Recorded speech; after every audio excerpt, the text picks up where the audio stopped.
In Psalm 133, 1-3, narito ang susi ng supernatural power ng dream. Sabi nito, behold, basa ako ng alok, behold, our God is pleasant taste, our brethren to dwell together in unity. Pag pinanito muna, exegesis or exegesis tayo. Pag sabi exegesis, proper interpretation. Di ba yung napansin? Bakit sinabi, behold how good and pleasant it is for brethren to dwell in unity. Pwede namang sabihin, behold how good it is for brethren to dwell in unity. Bakit may pinanggit pa ang behold how good and Pleasant. Kalisa yung bago. Amen. Kasi maraming tao, good, pero hindi pleasant. Alam mo.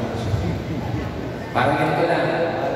Alam mo, yung pastor natin din sa kanto, mapapit dyan. Sabi ng bahay ko, kanya yan, laging wakong sa utang sa tindahan natin. Walang kausap. Anong tawag sa kanya? Good, pero hindi pleasant. Yes. Alam mo mga born again? Alam mo sa totoo lang? Sila yung mga walang pera, pero masaya pa rin. Ganun ba? Kanya lang walang pera. Ano? Good, pero hindi. So ang gusto ng Diyos, good. Parang ganito. Hindi ka pumingiti mag-praise and worship lang. Good morning! You're good. Pero hindi pleasant. Ito, nakakita namin ng worship team. Pag narinig ito, umangatod ko. Pagtapos na, nasa ito. Pag iba na tumutugtog, hindi sila nag-worship. Ano tawag sa inyo? Good, pero hindi pleasant. Oh. Parang ganito. Pag Pasko, conference niya, gusto niya lahat ng tao nasa unahan. Pag hindi ng conference, nasa likod siya. Anong tawag ko? Good ka, pero hindi ka pleasant.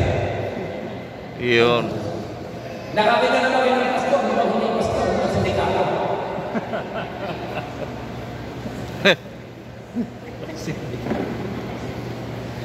Yung napakadaming ID.